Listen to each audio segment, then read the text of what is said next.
સમાચાર સવારમાં આપનું સ્વાગત છે। તાજના તાજા અને મહત્વપૂર્ણ સમાચારો પર એક નજર કરીએ તે પહેલા ચેનલને સબસ્ક્રાઇબ કરી લો। આ તારીખથી રાજ્યમાં ચોમાસું બેસશે। જૂનમાં પહેલા 15 દિવસ ગાજવીજ સાથે અને બીજા 15 દિવસ ભારે પવન સાથે વરસાદ થશે। રાજ્યમાં છેલ્લા કેટલાક દિવસથી અસહ્ય ગરમી પડી રહી છે, ત્યારે અંબાલાલ પટેલે જણાવ્યું છે કે 26 તારીખથી ગરમી ઓછી થશે। જૂન મહિનાના પહેલા 15 દિવસ ગાજવીજ સાથે વરસાદ થશે અને બીજા 15 દિવસ ભારે પવન સાથે વરસાદ થશે। તેમણે વધુમાં કહ્યું, આંદમાન નિકોબાર ટાપુઓમાં ચોમાસું બેસી જવાની શક્યતા રહેશે। હમણાં તારીખ 22 થી 26 મે વચ્ચે બંગાળના ઉપસાગરમાં ભારે વાવાઝોડું ફૂંકાશે, જેની અસર દક્ષિણ પૂર્વીય તટો અને પશ્ચિમ બંગાળ સુધી થવાની શક્યતા રહેશે। 26 મે સુધી અગન વર્ષા યથાવત રહેશે। અમદાવાદ, સુરત, મહેસાણા, વડોદરા અને રાજકોટ સહિતના જિલ્લાઓમાં ઓરેન્જ એલર્ટ। ગુજરાતમાં આગામી 26 મે સુધી અગન વર્ષા યથાવત રહેશે। હવામાન વિભાગ અનુસાર 26 મે સુધી અમદાવાદ, સુરત, મહેસાણા, વડોદરા અને રાજકોટ સહિતના જિલ્લાઓમાં ઓરેન્જ એલર્ટ આપવામાં આવ્યું છે। તેમજ કેટલાક જિલ્લાઓમાં અને દરિયાકાંઠાના વિસ્તારોમાં ગરમ પવન ફૂંકાઈ શકે છે અને ભેજવાળું હવામાન રહી શકે છે। સ્માર્ટ મીટરને લઈ સરકારનો નિર્ણય। છેલ્લા અઠવાડિયાથી વડોદરા અને સુરતમાં સ્માર્ટ મીટરનો મામલો વધુ ગરમાયો હતો, જેને લઈ સરકારે નિર્ણય કર્યો છે કે હવે સ્માર્ટ મીટર ઘરોમાં લગાવવામાં નહીં આવે। સ્માર્ટ મીટરો સરકારી ઓફિસોમાં લગાવવામાં આવશે। સરકારી ઓફિસોમાં ટેસ્ટિંગ કરવામાં આવશે। સરકારી ઓફિસોમાં પ્રયોગ સફળ થયા બાદ જ ઘરોમાં લગાવવામાં આવશે। તમને શું લાગે આ નિર્ણય વિશે કોમેન્ટ કરી જણાવો। તળાવમાં ડૂબવાથી 3 બાળકોના મોત। મોરબી પંથકમાં એક અઠવાડિયાની અંદર બીજી ગોઝારી ઘટના બની છે। મોરબીના માળિયા તાલુકાના વર્ષામેડી ગામે 3 બાળકો તળાવમાં ડૂબ્યા છે। ત્રણેય બાળકોના મોત થયાના સમાચાર મળી રહ્યા છે। ત્રણેય બાળકો તળાવમાં નહાવા પડ્યા હતા ત્યારે આ ઘટના બની છે। હજુ તો 2 દિવસ પહેલા જ તળાવમાં ડૂબવાના કારણે 3 બાળકોના મોત થયા હતા। તે પહેલા મચ્છુ નદીમાં 3 યુવાનો ડૂબ્યા હતા। આ સિવાય 4 બાળકીઓનું પણ તળાવમાં ડૂબી જવા મોત થયું હતું। ડ્રાઇવિંગ લાયસન્સ માટે હવે આરટીઓ જવાની જરૂર નહીં પડે। અત્યાર સુધી ડ્રાઇવિંગ લાયસન્સ મેળવવા માટે પ્રાદેશિક આરટીઓ જવું પડતું હતું, પરંતુ ભારત સરકારે નિયમોમાં ફેરફાર કર્યો છે। હવે ડ્રાઇવિંગ લાયસન્સ માટે અરજી કરવા માટે વ્યક્તિએ આરટીઓમાં જઈને ટેસ્ટ આપવાની જરૂર નથી। તમે કોઈ પણ અધિકૃત ખાનગી સંસ્થામાંથી ડ્રાઇવિંગ ટેસ્ટ પણ પાસ કરી શકો છો। આ નવો નિયમ 1 જૂન 2024 થી લાગુ થશે। નાફેડના ચેરમેન તરીકે જેઠા ભરવાડ બિનહરીફ। સહકારી ક્ષેત્રની દિગ્ગજ સંસ્થા નાફેડના ચેરમેન પદે જેઠાભાઈ ભરવાડની બિનહરીફ વરણી થઈ છે। ગુજરાતના 2 સહિત 21 ડિરેક્ટરોએ દિલ્હીમાં મતદાન કર્યું હતું, જેની સાથે જ સહકારી ક્ષેત્રમાં સૌરાષ્ટ્રનો દબદબો પૂરો થયો છે। આ પહેલા ચેરમેનના પદ માટે રાજકોટના સાસંદ મોહન કુંડારિયા પણ મેદાને હતા। જો કે હવે બાજી પલટી ગઈ અને જેઠા ભરવાડ બિનહરીફ ચૂંટાયા છે। બંગાળની ખાડીમાં આગામી 5 દિવસમાં સાયક્લોનિક સ્ટોર્મ આવશે। ગુજરાતમાં ભારે વાવાઝોડા સાથે ચોમાસું શરૂ થશે। હવામાન વિભાગે 5 દિવસ બંગાળની ખાડીમાં સાયક્લોનિક સ્ટોર્મની શક્યતા દર્શાવી છે, જેની ગુજરાતને પણ આંશિક રીતે અસર થવાની સંભાવના પણ વ્યક્ત થઈ રહી છે, જેથી વાવાઝોડાની સાથે ચોમાસાનો પ્રારંભ થાય એવી શક્યતા છે। જો આ વાવાઝોડું શક્તિશાળી બને અને ઉત્તર પશ્ચિમ તરફ આગળ વધે તો ગુજરાત અને મહારાષ્ટ્રમાં આગામી તારીખ 27 મે આસપાસ ભારે વરસાદની સંભાવના નકારી શકાતી નથી।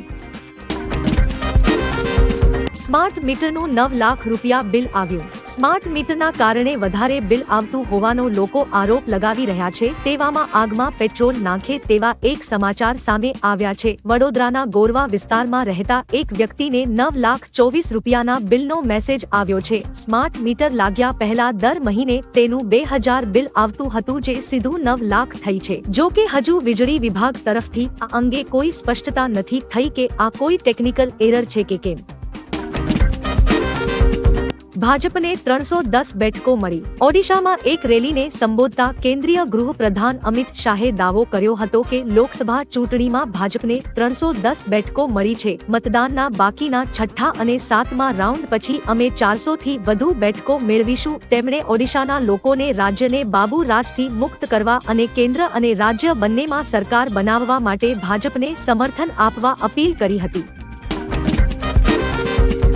કડીમાં ખુલ્લેઆમ દારૂનું વેચાણ. કડીમાં ખુલ્લેઆમ દારૂનું વેચાણ થતું હોવાની ફરિયાદ સાથે ભાજપના ધારાસભ્ય કરશનભાઈ સોલંકી પોલીસ સ્ટેશન પહોંચ્યા હતા. તેમણે રજૂઆત કરતા કહ્યું કે કડીમાં ચાલતા ખુલ્લેઆમ દેશી દારૂ વેચાણ, ઇંગ્લિશ દારૂનું વેચાણ અને જુગારના અડ્ડાઓ બંધ થવા જોઈએ. આમ ભાજપે જ દારૂ મામલે સવાલો ઉઠાવતા ચર્ચાનો વિષય બન્યો છે. સોલંકીએ રાજ્યપાલને પત્ર લખી રજૂઆત કરવાનું જણાવ્યું છે.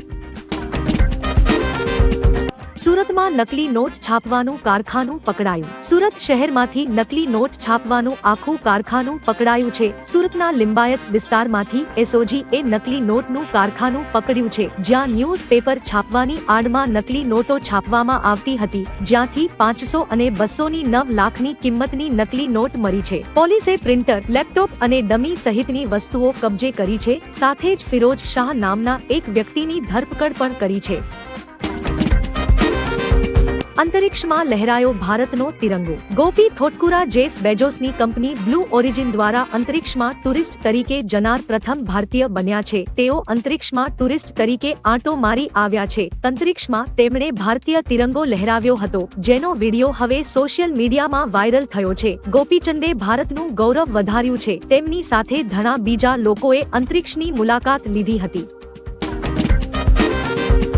બીએસએફના જવાને ગરમ રેતીમાં શેક્યો પાપડ. રાજસ્થાનના બિકાનેરમાં મહત્તમ તાપમાન 47 ડિગ્રીને પાર પહોંચી ગયું છે. કાળઝાળ ગરમીમાં બીએસએફ જવાનનો રેતી પર પાપડ શેકતો વિડીયો વાયરલ થઈ રહ્યો છે. વિડીયોમાં જવાન પાપડને રેતીમાં મૂકે છે અને તેને રેતીથી ઢાંકી દે છે. થોડા સમય પછી તે પાપડને બહાર કાઢે છે અને પાપડ શેકેલો જોવા મળે છે. પછી જવાન પાપડને તોડે છે. આ દર્શાવે છે કે આપણા સૈનિકો ખતરનાક ગરમી વચ્ચે પણ દેશની સરહદોની રક્ષામાં લાગ્યા છે.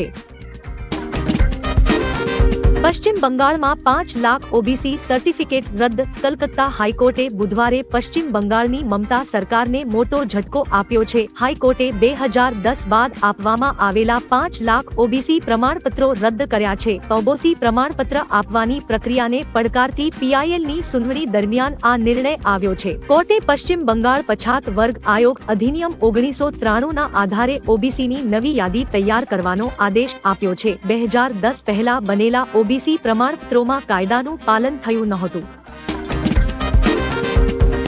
સ્માર્ટ મીટરોને નામે 500 કરોડ પડાવી લેશે સરકાર. હાલ ગુજરાતભરમાં સ્માર્ટ વીજ મીટર ચર્ચાનો મુદ્દો છે. દરમિયાન કોંગ્રેસ નેતા અમિત ચાવડાએ પ્રેસ કોન્ફરન્સમાં જણાવ્યું, સ્માર્ટ મીટર એ સરકારની સ્માર્ટ લૂંટ છે. કોંગ્રેસનો આક્ષેપ છે કે સરકાર 1.64 કરોડ સ્માર્ટ વીજ મીટર નાખી 500 કરોડ રૂપિયા પડાવી લેશે. સ્માર્ટ વીજ મીટર નાખીને સરકાર આવક કરવા બેઠી છે. જો સરકાર સ્માર્ટ મીટરના નામે થતી લૂંટ બંધ નહીં કરે તો સડકથી સંસદ સુધી વિરોધ કરશે કોંગ્રેસ.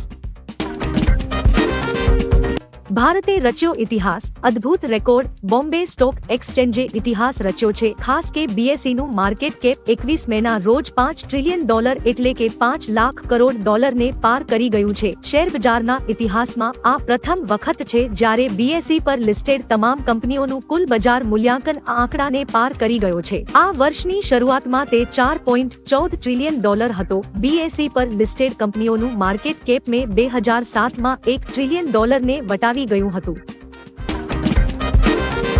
હાઈકોર્ટે સિસોદિયાને આપ્યો ઝટકો. દિલ્હી હાઈકોર્ટે એક્સાઇઝ પોલિસી કેસમાં દિલ્હીના પૂર્વ ડેપ્યુટી સીએમ મનીષ સિસોદિયાની જામીન અરજી ફગાવી દીધી છે. હાઈકોર્ટે કહ્યું, સિસોદિયા ખૂબ જ પ્રભાવશાળી છે. જો તેને જામીન મળે તો તે પુરાવા સાથે ચેડા કરી શકે છે. સિસોદિયાને જો છોડવામાં આવે તો પુરાવા સાથે હેડહાડની શક્યતાને નકારી શકાય નહીં. સિસોદિયા ડેપ્યુટી સીએમ હતા. તેમની પાસે 18 વિભાગ હતા. આ દર્શાવે છે કે તેઓ પ્રભાવશાળી અને પાર્ટીના પાવર સેન્ટર હતા.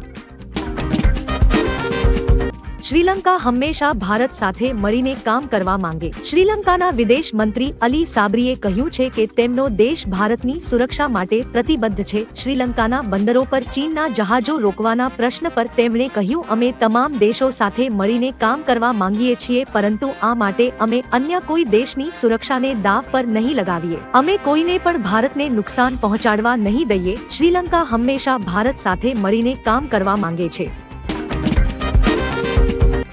સ્વાતિ માલીવાલના મુદ્દે અરવિંદ કેજરીવાલે 9 દિવસ બાદ મૌન તોડ્યું, કહ્યું હું ઘરમાં જ હતો। દિલ્હીના મુખ્યમંત્રી અરવિંદ કેજરીવાલે અંતે સ્વાતિ માલીવાલના મુદ્દે પોતાનું મૌન તોડ્યું છે। મુખ્યમંત્રી નિવાસ સ્થાને આમ આદમી પાર્ટીના રાજ્યસભાના સાંસદને માર મારવાના મુદ્દે મુખ્યમંત્રીએ કહ્યું કે તેઓ અંગે નિષ્પક્ષ તપાસ અને ન્યાય ઈચ્છે છે। અરવિંદ કેજરીવાલે પીટીઆઈને કહ્યું કે આ ઘટનાને લઈને બે પક્ષ છે, હું તે વખતે ઘરમાં જ હતો।